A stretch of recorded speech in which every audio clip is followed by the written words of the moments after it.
Vale, vamos a empezar a grabar la materia de tratamientos, que es posiblemente una de las más importantes junto a clínica.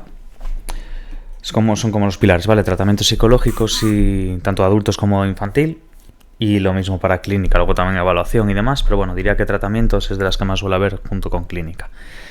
Así que bueno, vamos a ir mirando cada una de las preguntas de convocatorias pasadas. Hay como que lo más importante va a ser el tratamiento de lo que vamos a grabar, quiero decir, el tratamiento de adicciones, pero antes vamos a dar el tema cero, por así decir, introductorio, que es una pregunta simplemente que ha habido, y luego las demencias, ¿vale? Los trastornos neurocognitivos, que hay muy poquitas, como 3 preguntas, y luego ya nos metemos en el trastorno de adicciones, que es el que quería grabar realmente, ¿vale? Lo vamos a ir mirando en cada una de ellas, de las preguntas de convocatorias, mirando un poco los distractores que nos ponen, un poco las técnicas de tipo test, y luego centrarnos sobre todo eso, en el tratamiento de adicciones, que he pasado de hecho del manual de Fonseca a un Word, las tablas, ¿vale? Para cuando vayamos viendo el de alcoholismo, el de estimulantes, el de opiáceos, el de cannabis, para que veamos un poco el grado de recomendación de cada uno de ellas, ¿vale? Dentro de cada uno de los tipos de tratamiento, vamos. Y vamos a ver, pues eso. Intervención motivacional breve, aumento motivacional, terapia cognitivo-conductual, un poco todo eso, ¿vale? Pero lo vamos a ir viendo conforme miramos las preguntas. Así que bueno, vamos a ver simplemente la primera introducción, que esto no es que tenga así mucho grado de relevancia, pero es una pregunta que hubo en su momento, que nos dice: las guías clínicas del Sistema Nacional de Salud, guiasalud.es, establecieron 8 niveles de evidencia, ¿no? Del 1++ o más al 4. Y 4 grados de recomendación de la A a la D, ¿vale? Que es un poco lo que os quería enseñar del tipo de tabla, ¿vale? Por nivel de recomendación de A, B, C y demás, ¿vale? Y luego lo que se llama FE, que es fase experimental, ¿vale? Lo que os comentaba, ¿qué grado de recomendación suponen las opiniones de los expertos y las series de casos clínicos? Vale, eso está en el nivel D, en el último de todos, ¿vale? Simplemente os voy a poner también aquí las tablas para que veáis un poquito los niveles de evidencia y grados de recomendación de Fonseca, de las tablas A, B, C y D, y os lo pongo aquí para que veáis un poco el estilo, ¿vale? A, B y demás, y entendiendo las de más a menos. Por ejemplo, el máximo grado de recomendación es el nivel A, dentro de Fonseca hablamos, ¿eh?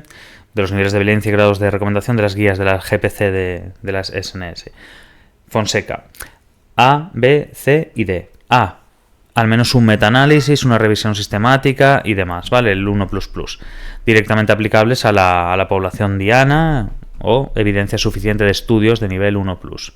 Directamente aplicable a la población diana y que demuestran básicamente la consistencia global en los resultados, ¿vale? Es el, por así decir, grado de recomendación top, el mejor de todos. Luego pasaríamos al B, que es una evidencia suficiente, ¿vale? Derivada de los estudios del nivel 2++. Os quiero enseñarlo así para que lo veáis también. Veis nivel de evidencia y grado de recomendación. Quedaos con el grado de recomendación, que es lo que estamos mirando ahora, que sería en el B, ¿vale? En el manejo de contingencias, por ejemplo, en los opiáceos. Vale, me gusta, lo pasé a Word precisamente por eso, para que pudiésemos tener algo para comparar y que se viese bien, ¿vale? Y lo mismo, luego el nivel C, evidencia suficiente derivada de estudios de 2+, no de 2++, que eso sería el B, ¿vale? Directamente para población diana y más. Y el D, que es el nivel de evidencia 3 o 4, que aparecía acá abajo, que es del que estaríamos hablando, ¿vale? Opinión de expertos, serie de casos clínicas y demás, ¿vale? Es importante ver un poquito esto, lo veis aquí, ¿veis? El cuarto como opinión de expertos. 3 estudios no analíticos, como informes, casos, series de casos y demás, ¿vale? Muy importante entender este tipo de tablas porque es con lo que nos vamos a manejar. Pero bueno, fuera de ella no tiene mucha más historia. Ahora, entramos en materia. Tratamientos. El primero que tenemos es trastornos neurocognitivos, las demencias. Aquí vamos a ver Alzheimer, Parkinson, todo esto, ¿vale? Hay muy poquitas preguntas, eso sí, porque no es un tema de hecho, muy poco preguntado. Donde nos tenemos que centrar sobre todo es en el tema de... Hay uno que es súper preguntado, que es el de psicosis, por decir que es el de los más. El de adicciones también se pregunta bastante. Luego podemos compararlo con las preguntas que se hicieron. Por ejemplo, adicciones. Han preguntado 3. Ha habido 3 preguntas en este último examen, me refiero a este último que se ha hecho.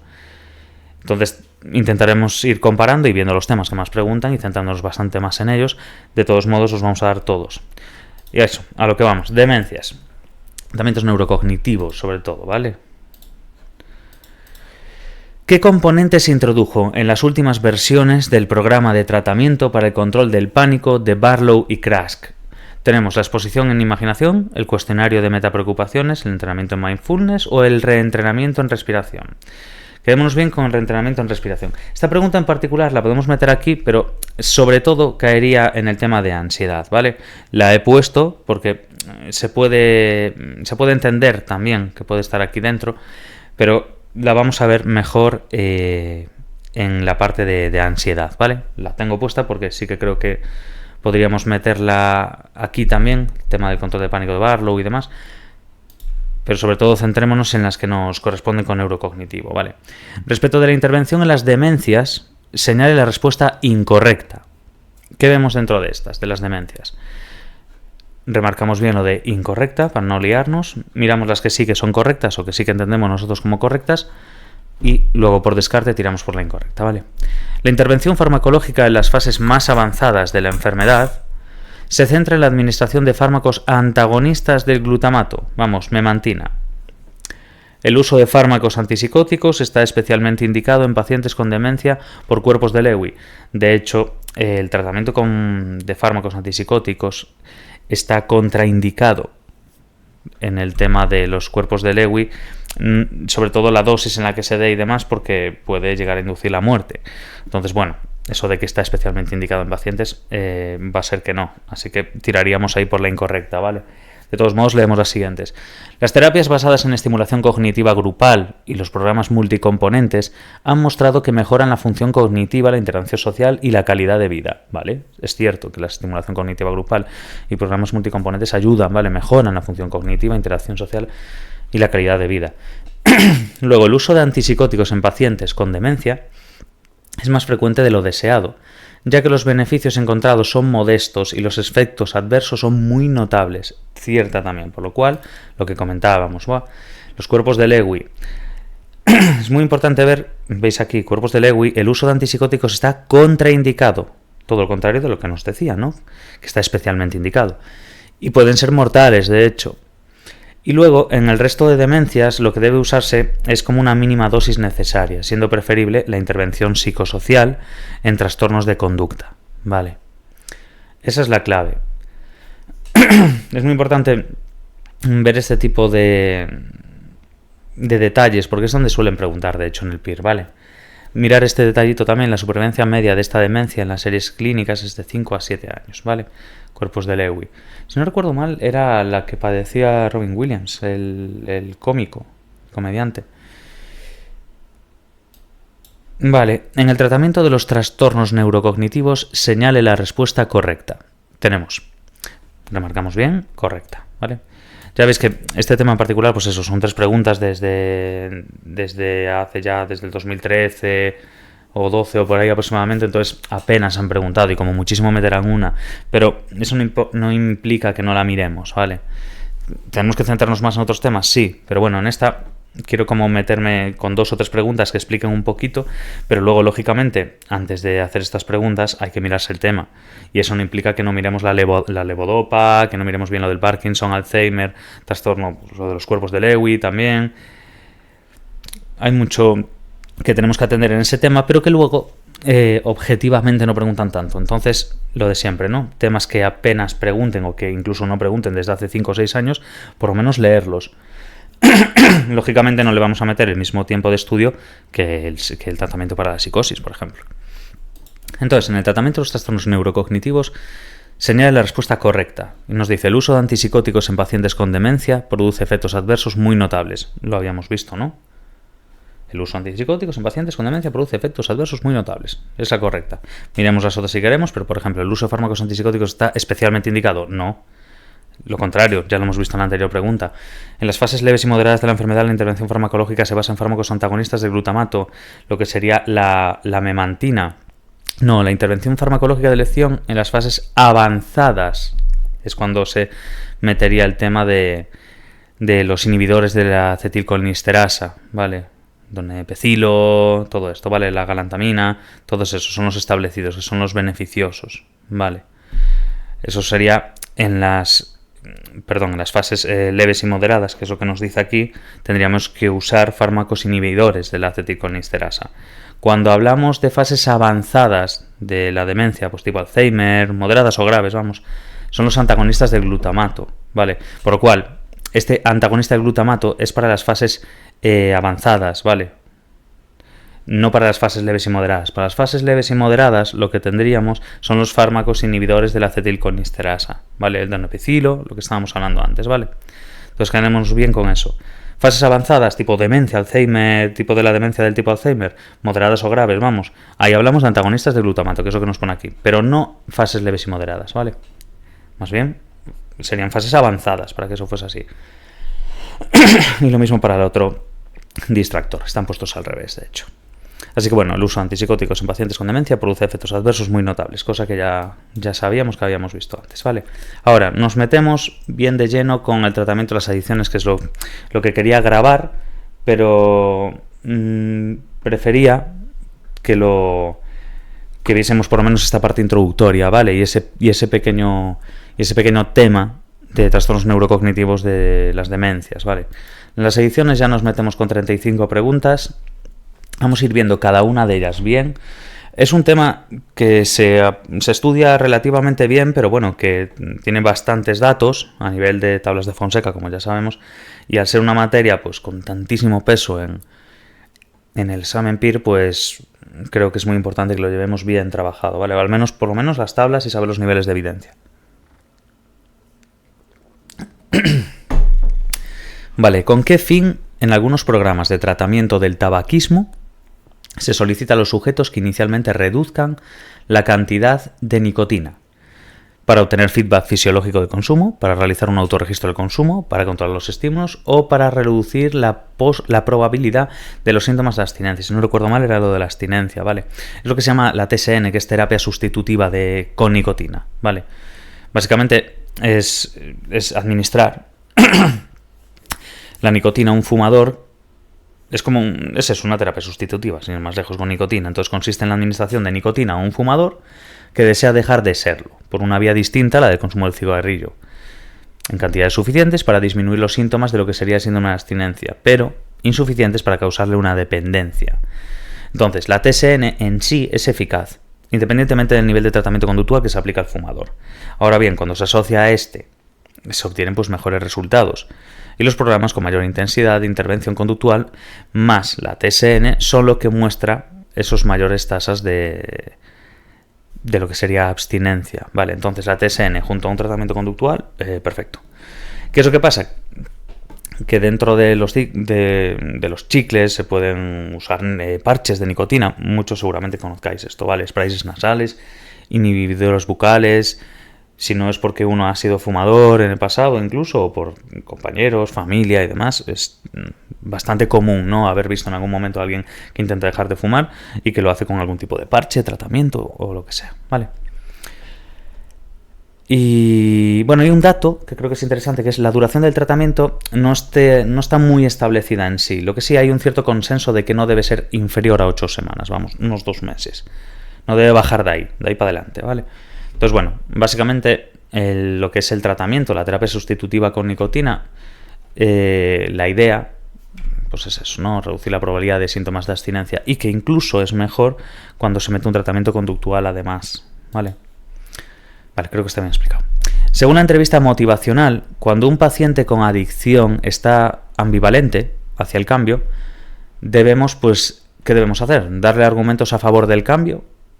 Evitar el reflejo de corrección. Esa es una de las partes bastante importantes, de hecho, es que hay una parte de este tema que tienden a preguntar, de hecho, casi todas las preguntas derivan de él, que es la parte de la entrevista motivacional.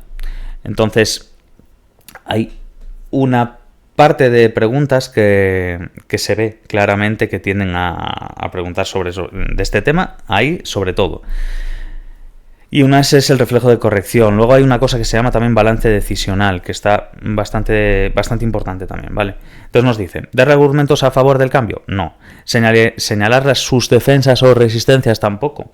Evitar el reflejo de corrección, yo tiraría más bien por ahí. Y realizar un balance decisional, ¿vale? Lo que comentaba, entrevista motivacional. No quería daros más datos para no dar acertada la pregunta ya directamente. La entrevista motivacional tiene una serie de directrices y se muestra de hecho ambivalente. El paciente, cuando el paciente con adicción se muestra ambivalente hacia el cambio, ¿no?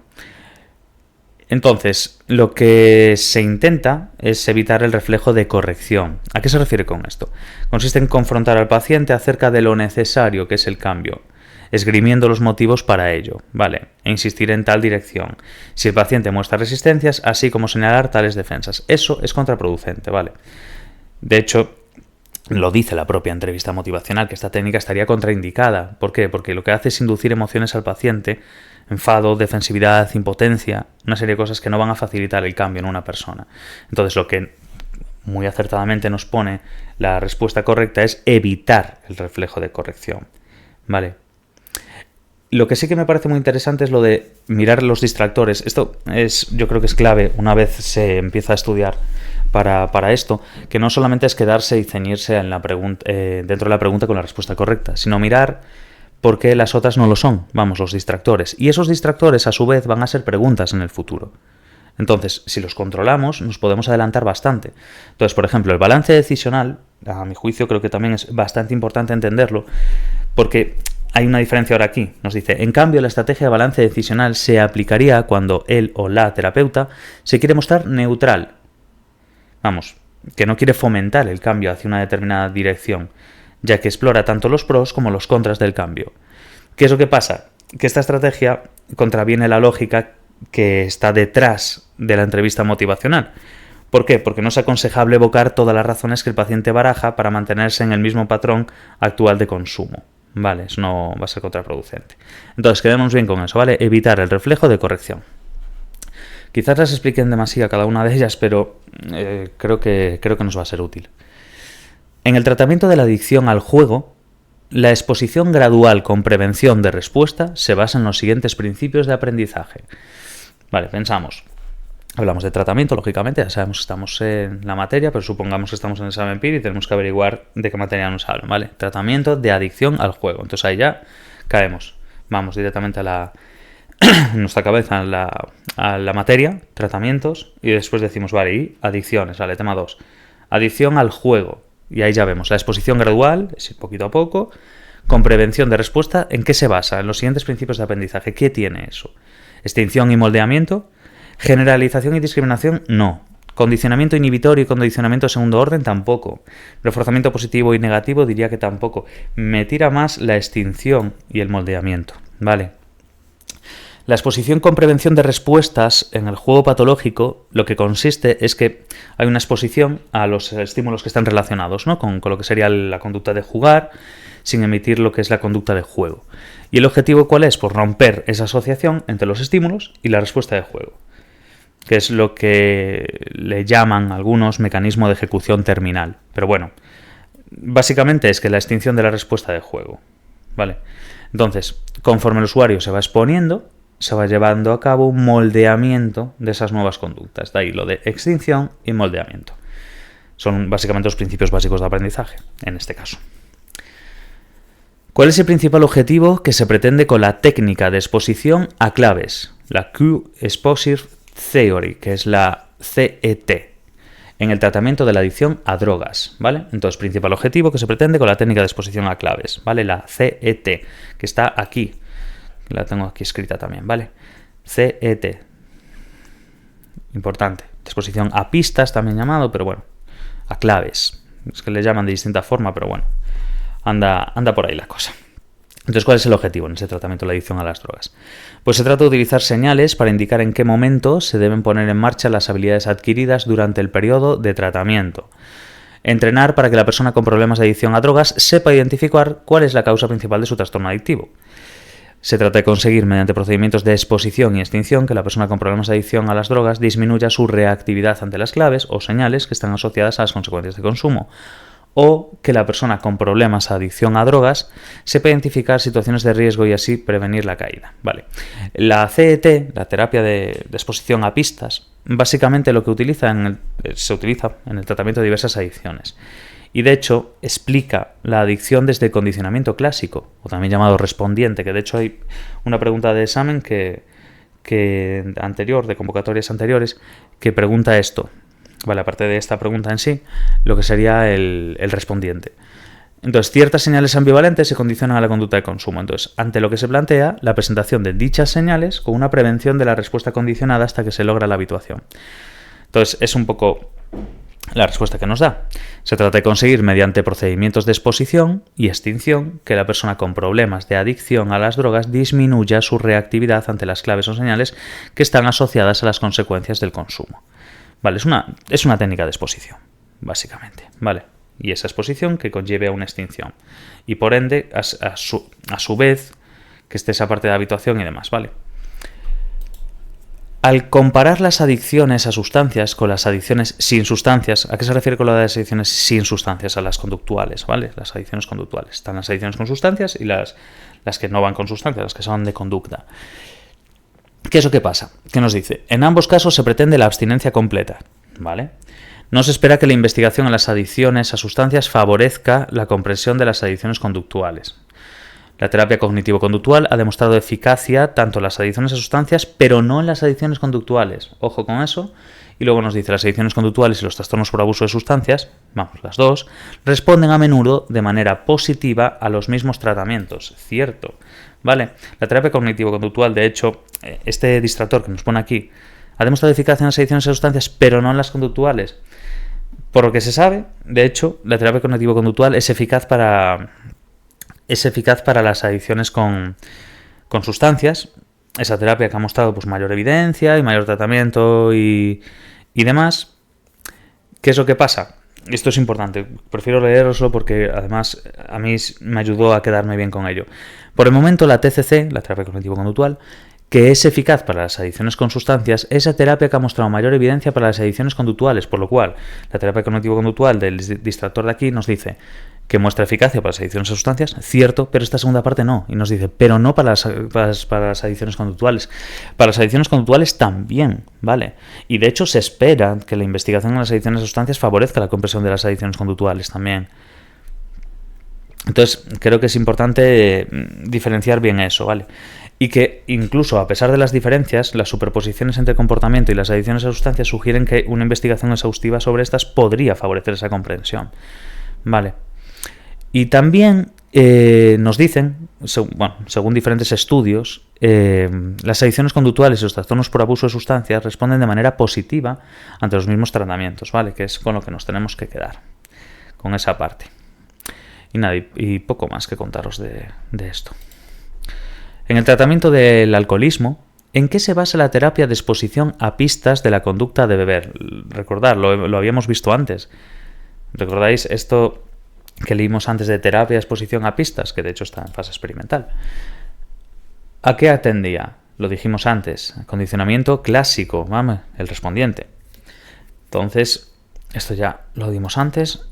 ¿Cuál de los siguientes aspectos formales del estilo terapéutico forman parte de la entrevista motivacional? Aspectos formales del estilo terapéutico, entrevista motivacional. Promover empatía, emplear etiquetas diagnósticas, lógicamente no, utilizar estrategias coercitivas, tampoco, y asumir un papel directivo durante la terapia, menos todavía. Por lo cual promover, ¿vale? Promover esa empatía. También es importante no solamente quedarnos con esa parte de la respuesta correcta, sino mirar por qué no son las otras y además atender a qué otras cosas nos podrían preguntar. Imaginaos que no nos ponen promover empatía y nos ponen pues despertar discrepancias internas. Pues despertar discrepancias internas sí que sería una de ellas. Evitar las discusiones también y fomentar la autoeficacia. Esos serían los principios básicos de la entrevista emocional, que son 4, ¿vale? Expresar empatía, despertar discrepancias internas, evitar las discusiones y fomentar la autoeficacia. Modelo muy importante este, ¿vale? Marrat y Gordon, del 85, a las conductas, racionalizaciones y minimizaciones del riesgo que llevan a las personas a situaciones de alta probabilidad de consumo, se las denomina craving, ¿no? Bueno, craving ya sabemos, lo habíamos visto antes también en clínica, ¿vale? El tema de esa necesidad de consumir, ese mono, como le queréis llamar. Decisiones aparentemente irrelevantes, ojo con eso. Matriz adictiva de valoración no, y creencias justificativas tampoco, ¿vale? Decisiones aparentemente irrelevantes. Muy importante ver cada una de ellas para entender cómo se percibe, ¿vale? Decisiones aparentemente irrelevantes son definidas, de hecho, por McLeod y Gordon, como ya sabemos, como aquellas decisiones, racionalizaciones o minimizaciones que llevan a un sujeto a situaciones de riesgo, sin que las perciban como tal, ¿vale? Luego, el concepto de... es a lo que quiero llegar. Los distractores, mirarlos bien y entender por qué son incorrectos y por qué cómo nos lo podrían preguntar de otra forma para que fuesen correctos y así saber responder. Vale, el concepto de matriz adictiva de la valoración no es del modelo de McLeod y Gordon, ¿vale? El craving, que ya lo dimos antes, es lo del deseo subjetivo básicamente de experimentar los efectos o las consecuencias del consumo. Y luego nos habla de creencias justificativas, que no es un concepto que esté dentro del modelo, ¿vale?, de McLeod y Gordon. Entonces lo único que teníamos que saber es, esta pregunta en particular se podría descartar rápido si se tiene un mínimo conocimiento sobre el modelo, porque tanto las creencias justificativas como la matriz aditiva de valoración no forman parte de ello. Y el craving es un concepto que ya habíamos visto, ¿vale? Entonces, decisiones aparentemente irrelevantes. Aunque fuese por descarte, se podría sacar. ¿Qué intervenciones en el tratamiento de las adicciones se definen por el establecimiento de medidas para que el consumo se produzca en condiciones de seguridad para la salud de los usuarios? Vale. Los centros de día no. Programa de reducción de daños, comunidades terapéuticas o programas con antagonistas opiáceos, ¿vale? Vamos a ir viendo cada uno de ellos para así entender bien qué tiene cada uno, ¿vale? Las comunidades terapéuticas son centros de carácter residencial, entonces el objetivo es la deshabituación, rehabilitación o reinserción de personas que tienen problemas con drogodependencia, ¿vale? Eso sería una comunidad terapéutica, no nos preguntan por eso, ¿vale? Los centros de día, que seguramente muchos conozcamos, son recursos socioeducativos, donde los pacientes acuden pues, para adquirir una serie de habilidades y eso permite hacer que se incorporen a dispositivos del sistema educativo para adultos, ¿vale? Y también pues, se fomenta el aprendizaje y la utilización adecuada del ocio, del tiempo libre y demás, ¿vale? Los programas con antagonistas opiáceos se utiliza para llevar a cabo la deshabituación de los opiáceos, lógicamente, al producir ese bloqueo de los receptores opioides que impedirían los efectos subjetivos de la heroína y llevar a la extinción a la conducta y búsqueda de opiáceos por falta de refuerzo positivo, básicamente. Y con lo que tenemos que quedar son los programas de reducción de daños, que básicamente lo constituyen pues, todas las acciones de carácter individual o grupal que llevan a cabo en el ámbito social o terapéutico y que van encaminadas a reducir esas consecuencias adversas para la salud del paciente toxicómano, ¿vale? No persiguen necesariamente la abstinencia de la persona, ¿vale? Entonces quedémonos bien con eso. Uno de los procedimientos habituales en el tratamiento de la adicción al juego es motivar al jugador para que se incluya en la lista de autoexcluidos. De hecho, bueno, ya sabéis, hay una lista, pues las personas que tengan esta adicción al juego, es que el propio jugador, que bueno, los terapeutas en este caso, inciten o motiven al jugador a que él mismo se incluya en las listas de autoexcluidos de los bingos, casinos, juegos online, todo esto, ¿vale? Entonces eso va a hacer que no pueda acceder a locales ni a jugar a través de internet ni nada. ¿En qué procedimiento psicológico se basa la autoexclusión? El hecho de que una persona se autoexcluya. Represión, no. Extinción tampoco. Y un contracondicionamiento, menos. Es el control del estímulo, ¿vale? Básicamente el objetivo es controlar, básicamente, pues como bien dice la palabra, los estímulos que provocan esa conducta de juego, anulándolos o reduciéndolos. El apuntarse en las listas de autoexclusión pues sería una forma de controlar uno de los estímulos disparadores de la conducta de jugar. Un paciente que acude a un dispositivo de atención a las drogodependencias explica en la primera entrevista haber sido derivado porque en el último examen médico le detectaron parámetros indicativos de daño hepático por un consumo excesivo de alcohol, ¿no? Se muestra sorprendido ante la derivación, ya que refiere que su círculo social tiene el mismo patrón de consumo que él. ¿En qué etapa del cambio es probable que se encuentre el paciente? Esto es muy importante. De hecho, la dimos en su momento en clínica. Precontemplación, contemplación, acción, todo eso, ¿vale? Precontemplación, de menos a más todo, ¿vale? Cuando no te das cuenta De hecho, es la definición del título de la pregunta. Se muestra sorprendido ante la derivación, ya que su círculo pues tiene el mismo patrón que él. Está precontemplando. Empieza a ver algo mínimo, pero no se da cuenta del problema que tiene realmente. Luego en la contemplación es cuando ya se empieza a dar un poco de cuenta, ¿vale? Os lo voy a leer. Es el mítico del Prochaska y Di Clemente, que se da, de hecho, en clínica, ¿vale? Es un modelo que pregunta muchísimo a lo largo del PIR, tanto en clínica como en tratamientos. Más bien clínica, pero bueno. Para entendernos, ¿a qué se refiere con...? Si queréis os lo vuelvo a explicar. Lo expliqué en los otros vídeos, pero creo que es importante que lo veamos. La parte de precontemplación es exactamente lo que nos pone en definición, ¿vale? En el ejemplo propuesto, a pesar de existir datos objetivos de daño orgánico a nivel hepático, como se puede ver, el paciente se muestra sorprendido por la derivación y se compara con su círculo social. Se deriva de esta información que el paciente ni siquiera percibe el consumo como un problema, mostrándose sorprendido a pesar de los resultados encontrados, por lo que la motivación y la intención para cambiar es inexistente, encontrándose en un estado de precontemplativo, que es lo que nos preguntan. Eso no implica que no aprendamos las demás. Entonces, la etapa de contemplación, ¿qué características tendría? Pues la ambivalencia, porque es más consciente la persona, porque empieza a plantearse un cambio, pero con muy poca intención a corto plazo. Un ejemplo de ello podría ser, pues, quizá me estoy pasando con el alcohol. Es un ejemplo de contemplación. Estás contemplando que puedas tener un problema. Reconoces el peligro, básicamente, de tu conducta, pero no parece que estés preparado para dejar de beber, por ejemplo. La acción, sin embargo, se realiza cuando ya se ha modificado la conducta. Pues, por ejemplo, pues que el paciente deje de beber entre semana o que ya no quede con sus amigos para ir a un bar y demás. Ahí estamos en la acción.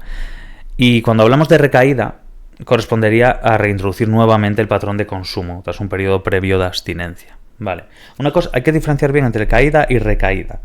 Caída es que un día vayas a una boda y tomes una cerveza cuando ya llevabas X tiempo sin beber. Y otra cosa es la recaída. La recaída es volver a introducir el patrón de consumo, ¿vale? Es diferente. Son matices, pero que son relevantes de cara no solamente al examen, sino al entendimiento de una adicción. Vale, ¿para qué tipo de adicción se ha demostrado ser un tratamiento bien establecido? El programa de reforzamiento comunitario más terapia de incentivo. Muy importante, en las tablas de Fonseca, que tenemos en el Word hecho, de hecho, para entender cada una de ellas, ¿vale? En este caso, dentro de los estimulantes hablamos de la cocaína, pero bueno, es una pregunta ya antigua, que de hecho pertenece al 2013, siendo la respuesta correcta, pues eso, la cocaína, que venía del Marino, del anterior guía de tratamiento, por así decir. Hoy día seguiría siendo correcta la respuesta de la cocaína, pero el enunciado cambiaría, porque el programa de reforzamiento comunitario más manejo de contingencias, ¿vale? Reforzamiento comunitario más manejo de contingencias. Es importante, ¿no? Terapia de incentivo en este caso. Y sí, es un tratamiento bien establecido para la cocaína, donde el manejo de contingencias se lleva a cabo mediante incentivos, un entrenamiento en habilidades, abordaje, terapia de pareja y demás. Hay muchas más cosas, ¿vale? Simplemente pues ahora está un poco más completo, por así decir. Pero mirar, en los estimulantes, veis el CRA más MC. CRA más MC, bueno, son las siglas, ¿vale? CRA, dentro de las que nos aparecen, es la aproximación al refuerzo comunitario, que es lo que nos dicen en la pregunta. Y el MC es el manejo de contingencias. Entonces, en sumatorio, los dos, es el nivel de evidencia máximo con grado de recomendación. El manejo de contingencias también lo es, y la terapia cognitivo-conductual, pero más es unido ese manejo de contingencias con lo de comunitaria, ¿vale? Es importante saberse muy bien lo de las tablas, ¿vale? Eso sí que es algo que creo que es base para tratamientos, sobre todo las tablas de Fonseca, del manual. Vale. Vamos allá. Según Marlatt y Gordon, mítica también, es una pregunta bastante relevante, lo de efecto de violación de la abstinencia, ¿vale? El EVA, que se produce un fenómeno y nos dice generación de expectativas de resultados positivos, no. Disonancia cognitiva, restablecimiento del consumo adictivo hasta sus niveles iniciales o atribución de responsabilidad a factores externos incontrolables, ¿vale? Es una disonancia. Marlatt y Gordon, de hecho, nos dicen un poquito, desde la prevención de recaídas, más que nada, una diferenciación entre los conceptos de caída y recaída. Esto lo he explicado yo antes ya, del consumo. Por ejemplo, pues eso, llevas X tiempo sin beber, vas a una boda y tomas una cerveza. Eso sería una caída, porque la diferencia con la recaída es cuando comentábamos antes, ¿no? Que vuelvas al patrón de conducta, de beber y de hacer todo. Entonces, el efecto de violación de la abstinencia, llamado EVA, el acrónimo, estaría ligado a la recaída, mientras que la caída sería un consumo aislado en un momento determinado, lo que he explicado antes. El EVA explica ese paso de la caída a la recaída. La intensidad del EVA va a depender del grado de compromiso que el paciente tenga en mantener la abstinencia. La duración de la misma, pues cuanto más, mayor será el efecto. Y el valor subjetivo que se le dé a la conducta. Por contra, una atribución externa, inestable y controlable, disminuye el EVA. Entonces esto va a componerse, se va a componer de dos elementos. La disonancia cognitiva, como lo hemos visto ahí, que básicamente lo que es entrar en contradicción con el autoconcepto de estar abstinente, ¿vale? Y luego la atribución personal interna, la estable y global de la conducta de beber, ¿vale? Muy importante eso. Disonancia cognitiva al final, ¿vale? Como fenómeno. ¿Qué es lo que se pretende con el tratamiento de la adicción a la heroína mediante la administración de antagonistas opiáceos? Vamos, naltrexona principalmente. Muy importante, tratamiento de la adicción a la heroína. Provocar reacciones adversas ante el consumo de heroína, vamos, tratamiento aversivo. Mantener un consumo de heroína moderado en aquellas personas que no son capaces de superar la adicción. No. Evitar el policonsumo de otras drogas como el alcohol o la cocaína. No.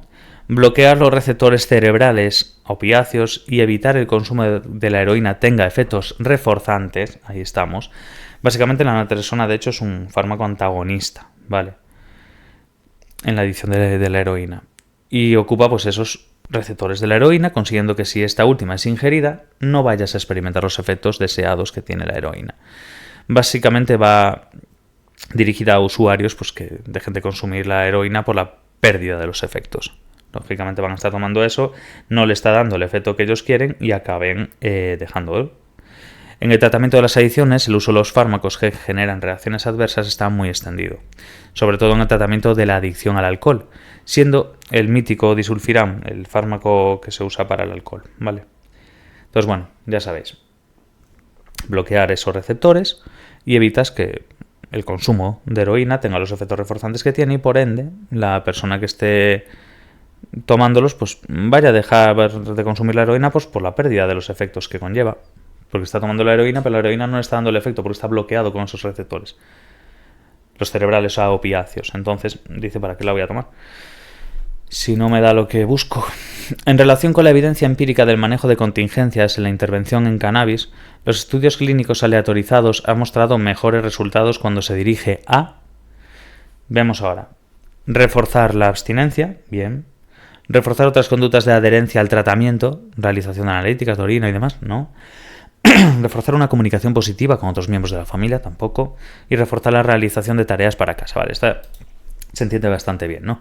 Dentro de lo que son el manejo de contingencias en el cannabis, bueno, los ECA, los estudios clínicos aleatorizados, lo que muestran como mejores resultados es cuando el manejo de contingencias se dirige a reforzar la abstinencia, ¿vale? No que cuando se fuerzan otras conductas de adherencia al tratamiento, pues, analíticas, todo esto. No. Lo que funciona bien, o que mejores resultados, perdón, es cuando el manejo de contingencias se dirige a reforzar la abstinencia. ¿Con qué autor o autores se asocia la entrevista motivacional? La hemos visto antes, ¿vale? Con el tema de Miller y demás. Miller y Rolnick son los autores, ¿vale? De la entrevista motivacional. Preparar pues, para el cambio las conductas adictivas. Lo que habíamos visto se basa en la posición ambivalente ante el cambio, devolviendo la responsabilidad al paciente de su proceso terapéutico. Muy interesante, de hecho, lo de la entrevista motivacional a mí me gusta bastante. Le veo bastante lógica, además. Según Miller y Rolnick, del 2015, los procesos de la entrevista motivacional, ¿cuáles son? Precontemplación, contemplación, acción y mantenimiento. Lo habíamos visto antes, pero no de esto. Generar motivación y consolidar el compromiso. Autoconocimiento, autoevaluación y autoliberación. Vincular, focalizar, evocar y planificar. Nos tiramos más por esa última, ¿vale? En las adiciones. Recordar, ¿no? Precontemplación, contemplación, acción y mantenimiento lo habíamos dado antes, pero era de Prochaska y de Clemente, ¿vale? Es muy importante diferenciar bien lo de autoconocimiento. Me estaba confundiendo con precontemplación. Autoconocimiento, autoevaluación y autoliberación, ¿vale?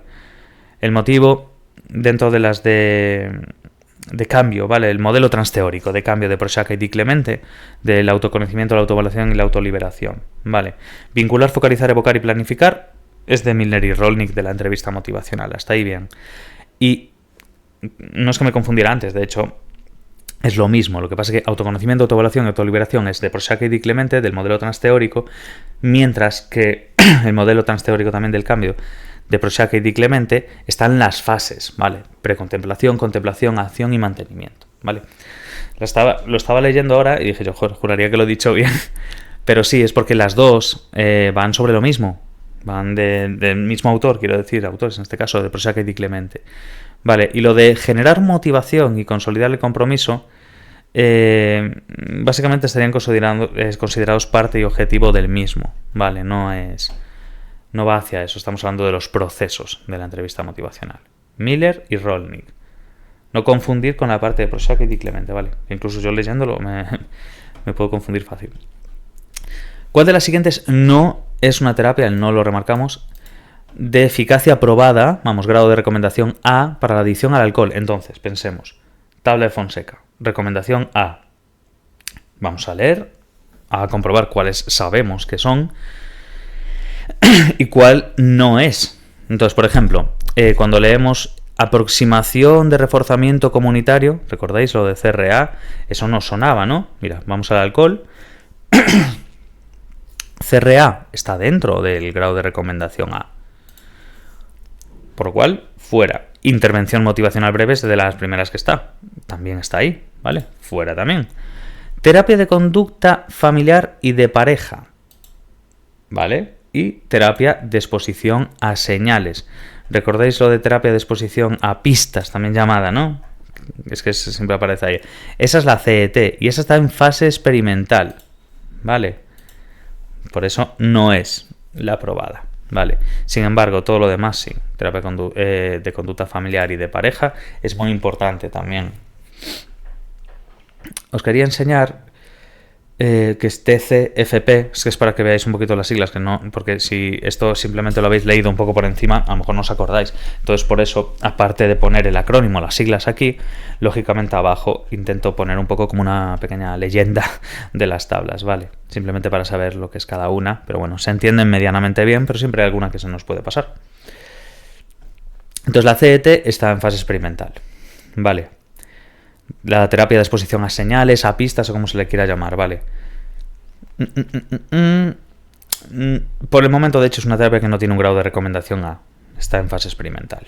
De hecho, si vamos a la tabla lo veis, ¿no? FE. ¿Qué más nos toca por aquí?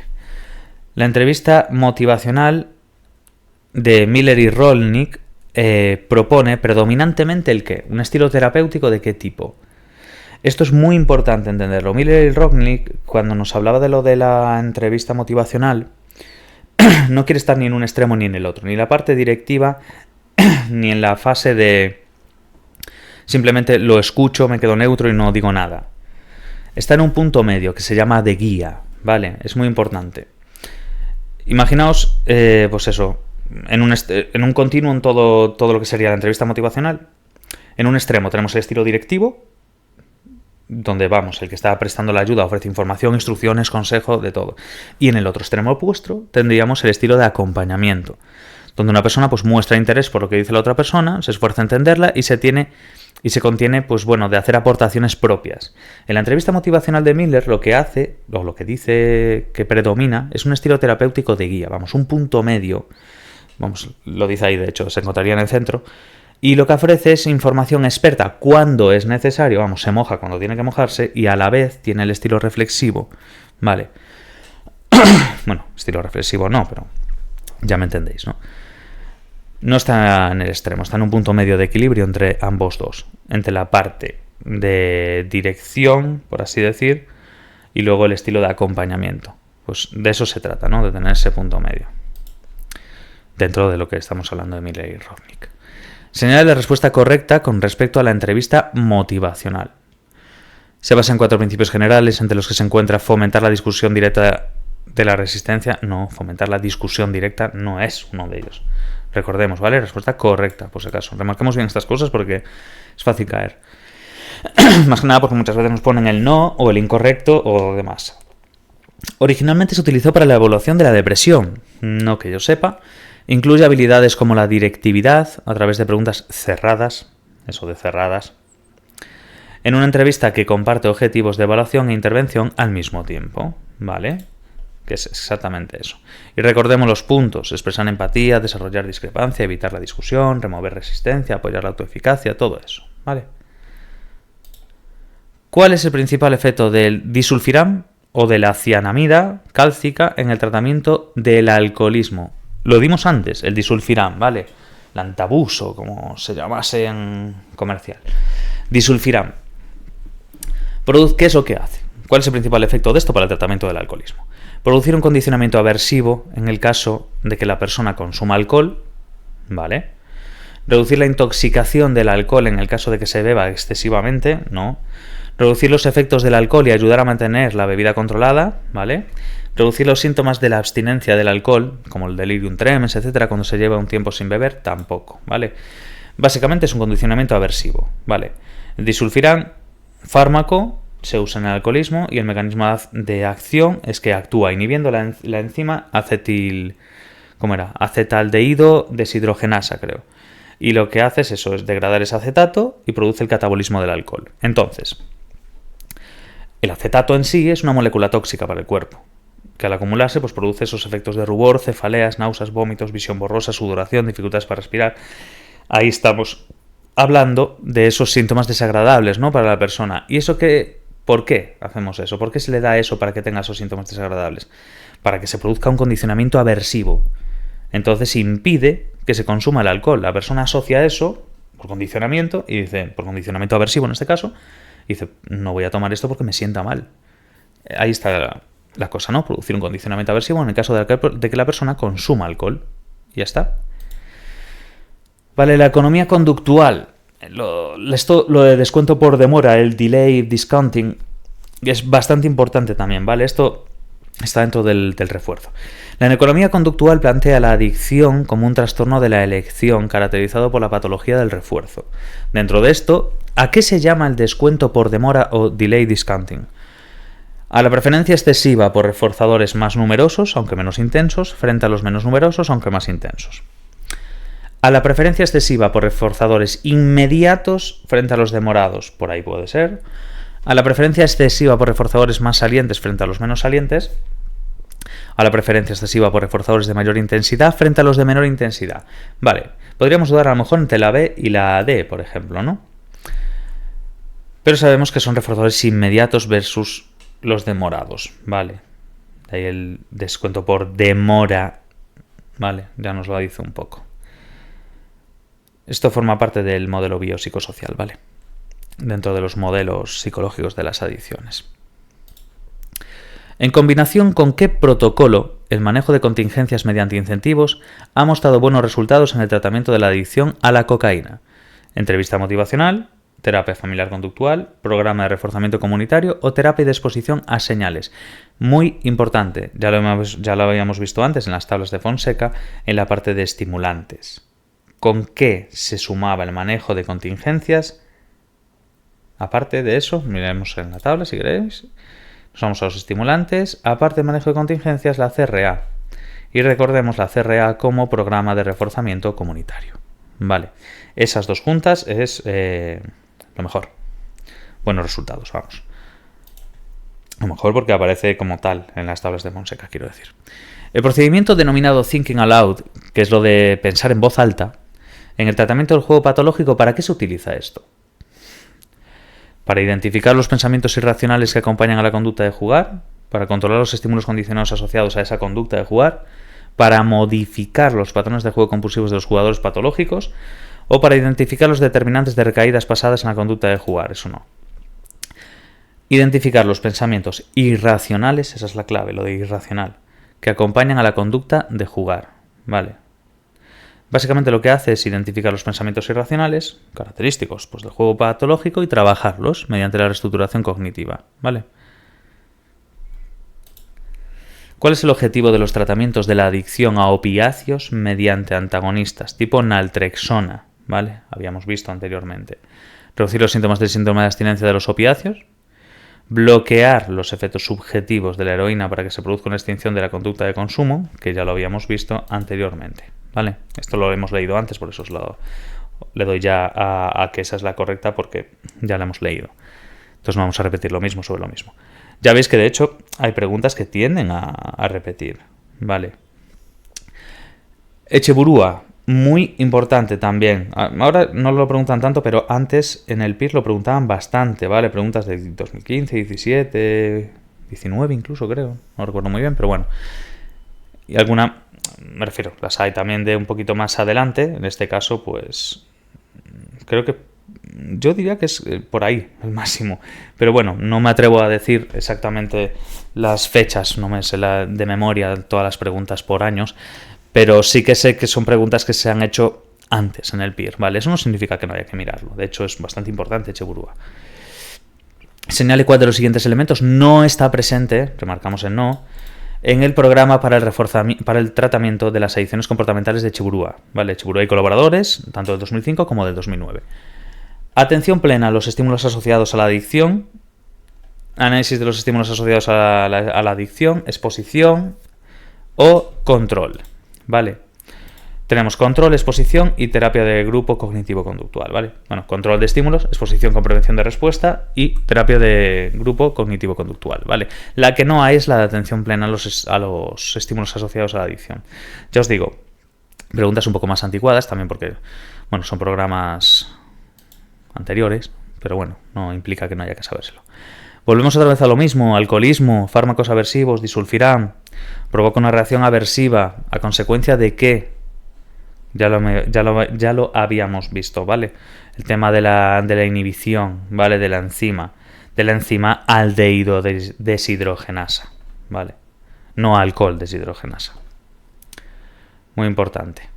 De hecho, es el antabús, ¿vale? No sé si lo conocéis, pero bueno, creo que es el nombre comercial para decir disulfiram, pero es conocido, al menos dentro de los círculos de la gente que haya tenido pues problemas con el alcohol o familiares con problemas con el alcohol, que también supongo que muchos no habréis conocido o habréis tenido.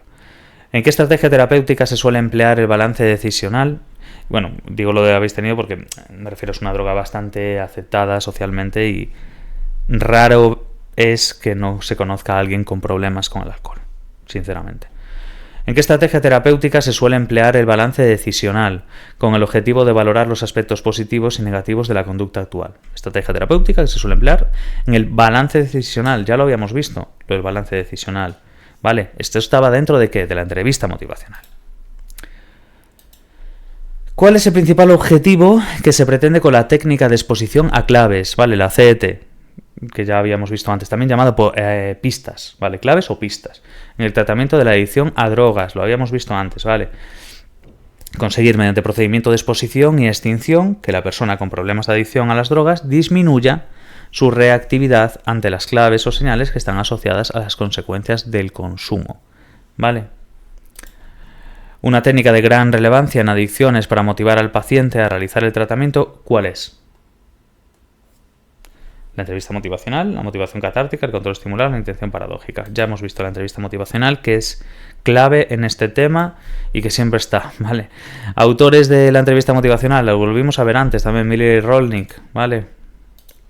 En el tratamiento de alcoholismo, ¿en qué se basa la terapia de exposición a pistas de la conducta de beber? Lo acabamos de ver también, ¿no? ¿Recordáis la parte de respondiente? También llamado condicionamiento clásico, ¿vale? ¿En qué estadio está la persona cuando comienza a equilibrarse las consecuencias positivas y negativas del consumo de drogas y como consecuencia de ello empiezan a plantearse dejar de consumir, aunque básicamente mantiene su ambivalencia en este balance decisional? Entonces, recordamos, ¿no? Precontemplación, contemplación, acción, todo esto. ¿Qué estadio es? Cuando la persona empieza, ¿no?, a equilibrarse o comienza a equilibrarse las consecuencias positivas y negativas del consumo de las drogas y en consecuencia empieza a plantearse el dejar de consumir. Ahí hablamos de la contemplación, ¿vale? Precontemplación, la conducta no se ve como un problema porque la persona manifiesta pues escasos deseos de cambiar. La contemplación ya empieza a darse cuenta, ¿vale? Son conscientes pero no realizan o aún no han realizado ningún intento de abandono y tampoco hay compromiso a realizar un tratamiento. Luego está la preparación para la acción. El objetivo de la persona es modificar su conducta en los próximos 30 días. Luego está la acción, que se inicia activamente la modificación de la conducta con éxito. Luego el mantenimiento, que hablaríamos de por lo menos 6 meses sin consumir. La recaída, que sería pues fruto de esa interrupción de la fase de acción o de mantenimiento y que provoca ese movimiento cíclico hacia atrás, volver para precontemplación y contemplación. Y finalización, pues cuando ya se alcanza esta etapa, pues ya estado de mantenimiento y no se producen recaídas, ¿vale? ¿En qué estrategia terapéutica se suele emplear el balance decisional? La conocemos, entrevista motivacional. Y última pregunta, ¿cuál es el tratamiento aconsejado en mujeres embarazadas con trastorno por consumo de heroína? ¿Abstinencia absoluta para evitar los efectos de la heroína en el feto? No, porque eso perjudicaría de hecho. ¿Antagonistas como la naltrexona para contrarrestar los efectos de la heroína? No, pues sería contraproducente. ¿Agonistas como la metadona para evitar el riesgo de aborto o estrés fetal? Por ahí sí. ¿Y no es conveniente iniciar el tratamiento hasta después del parto? No. Los agonistas, ¿vale? La metadona es muy importante y de hecho después del parto, cuando se realiza el tratamiento a la abstinencia neonatal, es durante las primeras 72 horas, ¿vale? El objetivo básicamente es de una mujer embarazada en consumo activo es que deje de consumir, debido a los riesgos que conlleva, ¿no? La heroína, lógicamente. Pero eso puede acarrear tanto problemas para ella como para el feto, por lo que no ofrecer tratamiento no es en ningún caso una alternativa adecuada. Entonces la abstinencia completa no es un tratamiento en sí mismo, sino un objetivo de cualquiera de ellos, por lo que se quedaría así la cosa, ¿vale? Es muy muy importante entender eso. Y ya está, y hasta aquí las preguntas de convocatorias pasadas. Ya veis que tienden a repetir un poco la entrevista motivacional, sobre todo es una de las partes más relevantes, y luego pues tablas de Fonseca como os he enseñado aquí, ¿vale? De tratamientos y demás. Y los grados de recomendación, que creo que son claves para entender muy bien. Quedaos muy bien con la parte de opiáceos, de que el grado de recomendación mayor que hay es el B. No hay un grado de recomendación A. Vale. Y nada, hasta aquí lo dejamos, ¿vale? Mucho ánimo y hasta la próxima. Chao, chao.